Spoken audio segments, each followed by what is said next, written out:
कराची ही से मोहम्मद सुफियान साहब पूछते हैं कि एक ऐसा शख्स जो कैंसर के मर्ज में मुब्तला हो और वो कैंसर के आखिरी मरहले में पहुंच चुका हो और माहिर डॉक्टर भी ये कह चुका हो कि उसकी जिंदगी खत्म होने वाली है, तो उसको इंजेक्शन लगाकर आरामदेह मौत देना जायज है या नहीं?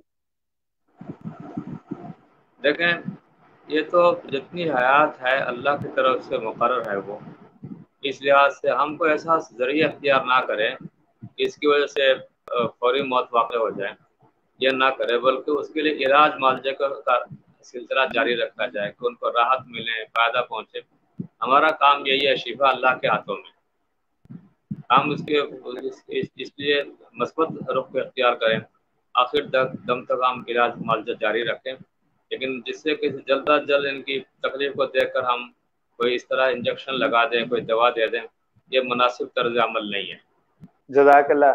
मोहम्मद आसिम साहब, उनके चंद सवालात हैं, जिसमें से पहला सवाल उनका ये है कि क्या RO प्लांट लगाना दुरुस्त है?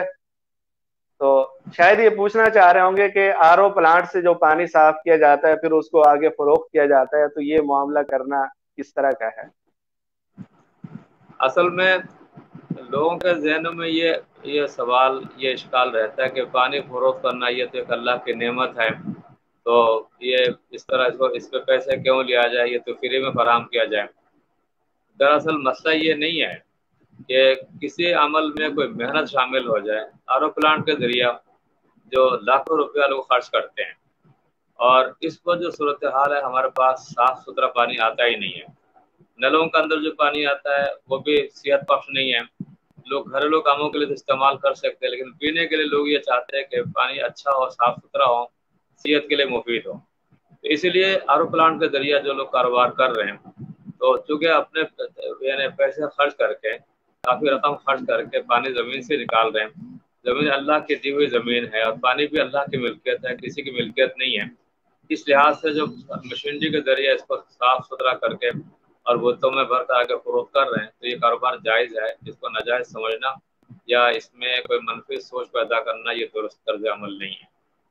जज़ाकल्लाह। इन्हीं का मोहम्मद आसिम साहब ही का एक और सवाल है। वो पूछते हैं कि मैं नमाज में तवज्जो करने की कोशिश करता हूँ, लेकिन उसके बावजूद नमाज में तवज्जो ध्यान नहीं होता, इसके मुतालिक रहनुमाई फरमाएं।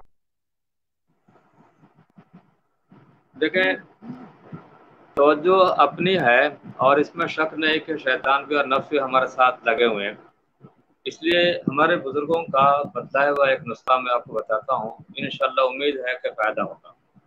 और वो ये है कि जो कुछ आप ज़बान से पढ़ रहे हैं, सुब्हानक अल्लाहुम्मा व बिहम्दिका, तो आपके दोनों कान सुने, इतनी आवाज़ हो कि कानों तक आवाज़ पहुँचे, आपकी आवाज़ बाहर ना आए।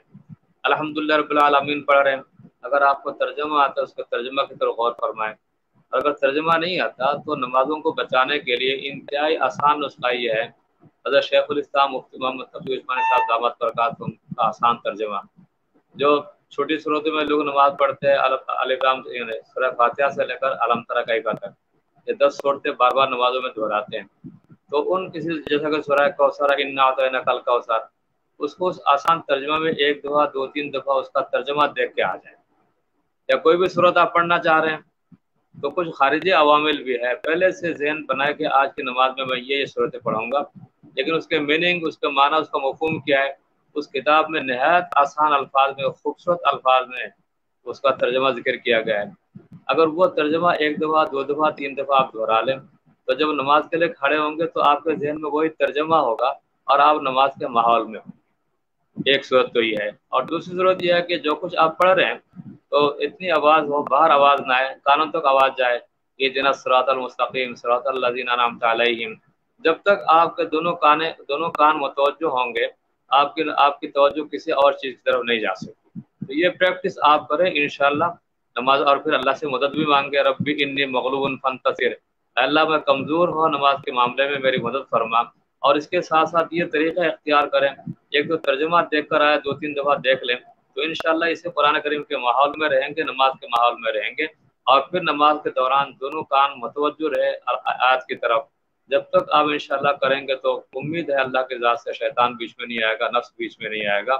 اللہ پاک ہم سب کو عمل کی توفیق عطا فرمائے۔ معزز و مکرم سامعین، جیسا کہ آپ نے دیکھا یہ پروگرام تھا پوچھئے مفتی صاحب سے، جو ہفتے میں 2 دن ہوتا ہے، جمعے کو اور منگل کو۔ پہلے اس کا وقت 7 بجے تھا، لیکن 7:30 بجے تھا۔ البتہ آئندہ سے اس پروگرام کا وقت 7 بجے ہوا کرے گا۔ انشاءاللہ ہماری کوشش ہوگی کہ 7 بجے پروگرام کو شروع کر دیا جائے، اور اگر کبھی کوئی ٹیکنیکل مسئلہ ہوا تو اس کی وجہ سے تاخیر ہو جائے تو اس پر معذرت خواہ ہیں۔ آپ لوگ بھی اگر مفتیان کرام سے اپنے سوالات پوچھنا چاہتے ہیں تو درسقرآن.com کے ان باکس کے اندر اپنے سوالات بھیج دیا کریں۔ سوال کے شروع میں یا آخر میں اپنا اور اپنے شہر کا نام لکھنا نہ بھولیے۔ نیز جو مسائل اختلافی ہوں تو وہ مسائل مت بھیجا کریں۔ جو روزمرہ کے عام روزمرہ استعمال کے مسائل ہیں جن کی روزانہ ضرورت پیش آتی ہے، وہ مسائل آپ اپنے بھیج سکتے ہیں۔ انشاءاللہ اگلے پروگرام میں ہم ان مسائل کو شامل کرنے کی کوشش کریں گے۔